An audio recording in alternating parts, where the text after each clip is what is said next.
everyone, Eugene Fedorovsky from eugenefedorovsky.com. I hope you guys are having an amazing day so far. I hope you're crushing it in your network marketing business and you're on the way to accomplish all the goals that you set out for yourself in the beginning of the week. And today, I want to talk about a topic that doesn't necessarily apply to me, but I've seen it apply to so many people out there. And the question I have for you is, do you have an unsupportive significant other? And if so, is that harming your business? Stay tuned.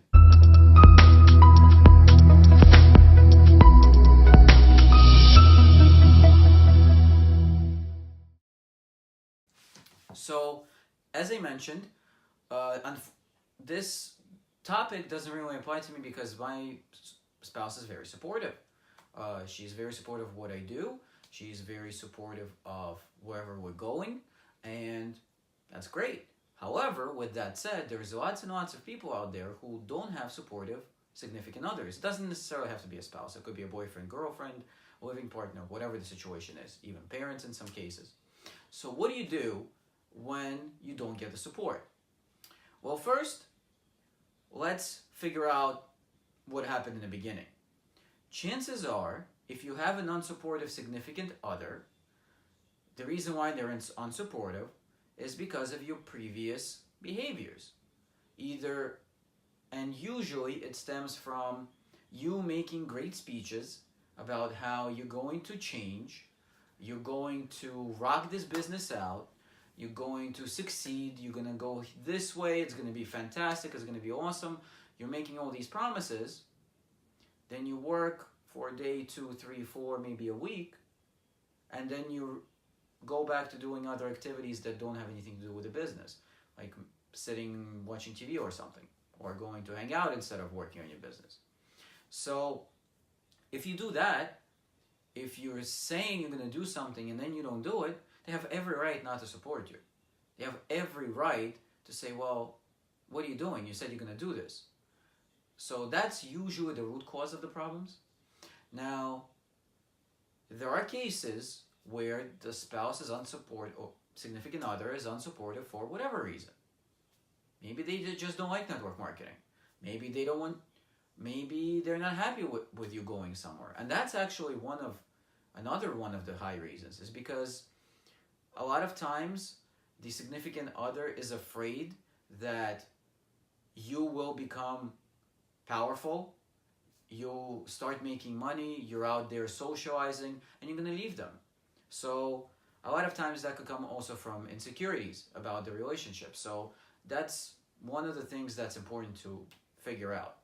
And where I was going with this was that if you do have an unsupportive spouse, and for whatever reason it is, one good way of turning them around is showing up in your business and making that money. Because if you make that extra money and you bring that money to the family, you show that you're actually doing what you said you would, you're showing that you are bringing a paycheck or an extra check or whatever it is, they are more likely to support you. Now, Ray brings a fantastic example of, he used to be in a travel company. And when I say Ray, I mean Ray Hickman. He used to be in a travel company. And they used to have a lot of trips that they would win. And typically what would happen is, first day, somebody would bring an unsupportive significant other with them. And whenever you went to approach that person, you would say, hey, how's it going? Nice to see you here. And they would be like, I'm just here for them. I have nothing to do with this business. Maybe they would shake your hand like this or something like that. So they would be like very standoffish. Hey, I'm just here with them. Whatever. Don't bother me. On the second day, they would see that the events are happening and they would be like, this is nice. So you would see them maybe dance a little, high five somebody else.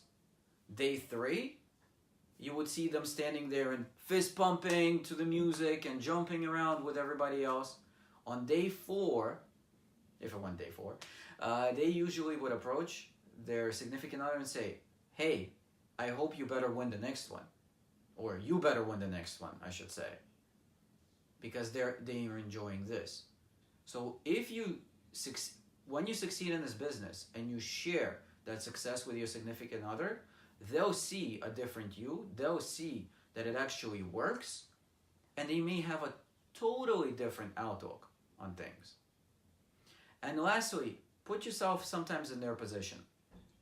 Because if they came to you and made you a bunch of promises and didn't deliver on them, you probably would be disappointed, and you would probably show the disappointment as well. So if you do have an unsupportive significant other, try to figure out what the reason is and fix it. Hey, listen, you can always come up to them and have a conversation. I've heard this advice being given to family members, but you can also apply it here. If you're starting a business or restarting a business, or you decided to do something serious, run seriously in your business, come to them and say, hey, it's okay if you don't support me, just please don't tackle me. Which means don't stand in my way while I'm trying to succeed. It's okay if they're not supportive. You should never require support of other people. But with that said, it's much helpful when they are. And if you want to turn them around, it's best that you understand what is going on, what made them be unsupportive in the first place. So I hope you found this useful. If you did, feel free to comment, like, and share this video. It would mean a lot to me, and it would mean a lot to all the other people that are out there that are fighting through and trying to build this business and not understanding why they have unsupportive significant others. This video might really help them. For more videos like this, feel free to visit my website at www.eugenefedorovsky.com, where I post a video almost on a daily basis. With that said, I hope you guys have an amazing day. I hope you have an amazing weekend, and I'll see you next time. Take care.